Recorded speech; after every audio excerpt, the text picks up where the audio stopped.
Halo, selamat datang kembali di channel United Identity. Channelnya untuk para fans Manchester United yang selalu berpikir logis juga sistematis. Sekali lagi gue ucapkan terima kasih atas segala perhatian, saran, dan kritiknya juga. Channel ini juga semakin berkembang. Dan gue harapkan akan semakin berkembang lagi untuk semakin membuat para fans Manchester United berpikir logis dan sistematis, komentar-komentarnya juga positif-positif. Nanti pada saat waktu tertentu akan gue coba jawab ya. Jadi gini, ini kemarin gue ada berita, bukan berita sih, ada bacaan juga dari David Ornstein. Sekali lagi ya, David Ornstein juga termasuk yang terpercaya, jurnalis di Atletik ya. Nah, jadi si David Ornstein ini bilang bahwa ini si Everton harus segera menuntaskan PSR-nya sampai 30 Juni 2024 besok nih, hari Minggu. Jadi sekali lagi gue kasih tahu, PSR itu Profit and Sustainability Rules, yang dimana ini sebenarnya hampir sama sih dengan yang di FFP ya, dari UEFA, bahwa sebuah klub itu tidak boleh 3 tahun berturut-turut itu merugi gitu loh. Nah, jadi si David Ornstein ini juga bilang bahwa si Everton ini tuh sudah rugi 105 juta pon. Jadi kalau dibagi 3 sebenarnya dia masih rugi itu sekitar minus 35 juta pon. Nah, minus 35 juta pon ini yang mesti ditutupin, ibaratnya dari neracanya tuh harus dibikin plus terakhir sampai 30 Juni besok. Nah, terus cuman kan dia sekarang ini playing hard nih sama Manchester United. Apakah gua akan lepas Brian White atau enggak? Karena jujur kalau Brian White dijual dengan harga yang dia pengen gitu ya jelas pasti akan menutupin neracanya dia. Nah, MU sendiri gimana dalam posisi? Nah, kalau Manchester United sendiri, dia itu menurut laporan ini yang gue di Manchester Evening News kemarin ya, dia itu sebenarnya justru plusnya itu sekitar 31 juta pon gitu. Ini gue ngomongin angka-angka sederhana aja ya supaya nggak terlalu ribet gitu. Saya juga bukan lulusan sarjana akuntansi gitu. Kerjanya juga dulu bukan pada di finance gitu. Cuman ini ya coba gue jelasin secara bahasa sederhana lah. Nah, jadi kalau bicara dari sisi Manchester United masih plus 31 juta. Jadi don't mind sih untuk misalnya terburu-buru dalam menjual pemain. Nah, ini yang dibilang juga oleh David Ornstein.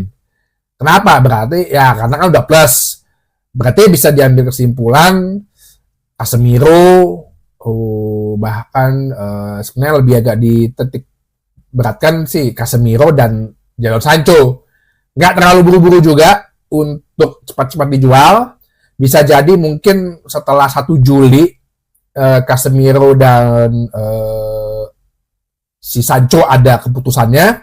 Nah, terus berkaitan dengan Everton gimana? Everton kan kemarin dia udah melakukan penjualan tuh si Lewis Dobbin tuh Aston Villa sebesar 10 juta. Berarti kan dia sebenarnya udah agak sedikit mengecilkan nilai minusnya dia.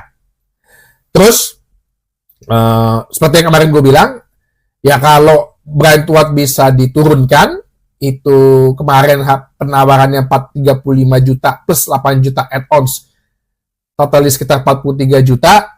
Besar kemungkinan Manchester United akan berikan lagi penawaran kedua.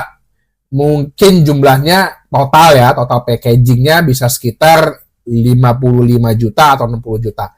Jadi 4 hari ini mungkin krusial juga untuk kedua belah pihak nih. Nah, kedua belah pihak, apakah si Everton mau menerima, setidaknya kalau misalnya dibilang sama Manchester United, oke nih gue cash 43 juta gitu misalnya. 43 juta atau 45 juta. Ya itu kan udah bikin plus dia. Ya mungkin di kita karena tadi plusnya 31 mungkin minus, cuma minus 70 juta. Hitung-hitungan Ineos, gue rasa oke, kita bisa profit tahun depan. Nah, ini yang apa namanya? Gue rasa mereka sudah perhitungkan. Kalau di Manchester United sendiri ya mungkin Ineos gini ya. Ineos kan kalau juga dari beberapa kabar yang gue baca, dia itu kan udah keluar waktu dia membeli Manchester United itu kan sekitar 1 miliar 33 juta pound gitu loh. Nah, dalam posisi Manchester United ini sebenarnya selama 3 tahun udah spend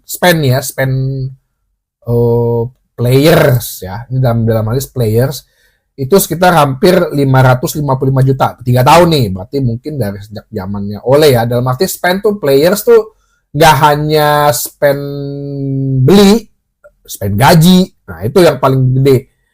Dan 2 tahun ini sebenarnya income-nya tidak menutupi net spend players-nya. Bahkan menurut laporan dari ini The Guardian ya, berita The Guardian bahwa justru 2 tahun ini masih minus secara spend players itu minus 215 juta pound.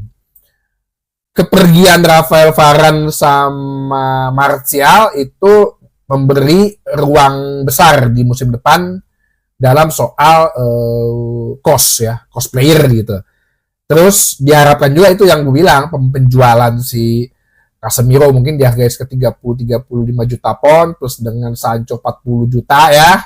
Semoga nggak tahu dia ada yang beli apa enggak ya, berarti bisa masuk sekitar 70 juta pound. Nah, ini yang jadi saat ini lagi gertak-gertakan lah ibaratnya gitu ya. Perang saraf juga ini, perang psikolog juga, perang harga gitu. Kalau si Everton nantinya dalam 4 hari ini bisa jual si Dominic Calvert-Lewin ke Newcastle, ya mungkin Jarrad Braithwaite ya nggak jadi gitu loh. Karena dia masih tetap berpikir ya Jarrad Braithwaite umur 18-19 tahun, gua tunggu setahun 2 tahun lagi pun harga masih bisa ada di posisi itu gitu loh. Jadi ada berita kemarin juga, ya udah kalau misalnya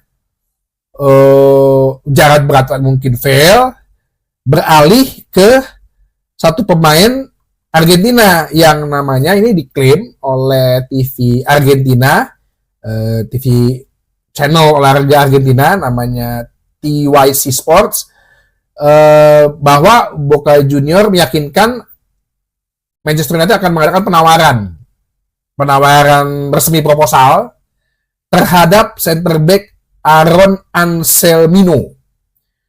Ini kalau di Transfermarkt harganya mungkin sekitar 3 juta euro ya. Murah banget. Tapi dia bilang ini Manchester United sudah melakukan penawaran sebesar 14 juta pound. Wah, gede juga ya. Maksudnya dari harga nilai ke harga jual sih termasuk besar banget ya. Kalau ini ukurannya si Boca Juniors Argentina lah 14 juta pound udah gede, ya pasti diterima gitu loh. Terus si siapa namanya Anselmino ini siapa sih sebenarnya? Kalau lo mau ngomong di Transfermarkt, ya ini anak masih umur 19 tahun ya. Ulang tahunnya sama sama gue. Oh enggak, 29 April dia. Posisi center back, ya nggak main, dia belum main, dipanggil timnas. Kayaknya mungkin ini scoutingnya udah melihat bakat, apakah ini dia benar-benar fresh yang mau diolah oleh Manchester United, apalagi di sana ada kompatriotnya dari tim Nas Argentina gitu ya, dari Argentina si Lisandro Martinez, bisa jadi dia satu investasi yang bagus gitu loh. Nah, kalau lihat dari SofaScore belum ada bisa yang dilihat statistiknya karena mungkin ya dia biasa jadi baru bermain di liga profesional itu baru sekali ya. Apakah berita ini benar? Ya gue mesti tanya. Ya karena kalau ngelihat visi misinya Ineos, mereka bukan mau membeli Mbappe, tapi pengen membentuk dan membangun seorang Mbappe. Ya mungkin aja ini jadi taktiknya Ineos. Cuma sekali lagi, gue juga peringatkan agar kita tidak terlalu menjadi science football gitu, ngambil pemain muda, terus kemudian menjualnya secara mahal gitu, mengambil pemain muda secara statistik kemudian menjual secara mahal, menjualnya dengan harga mahal. Itu sih tidak membuat klub terlalu kemana-mana untuk urusan prestasi gitu loh, untuk urusan trofi gitu loh. Ya trofi middle kayak FA Cup gitu yang kayak sekarang udah kita dapat, League Cup ya mungkin dapat, tapi kalau mencapai kasta tertinggi dengan cara science football seperti itu, United Identity sih bilang tidak mungkin. Itu aja sih ya di bahasan channel kali ini. Sampai ketemu lagi di bahasan berikutnya di channel United Identity, channel untuk para fans Manchester United yang selalu berpikir logis juga sistematis. Sampai jumpa.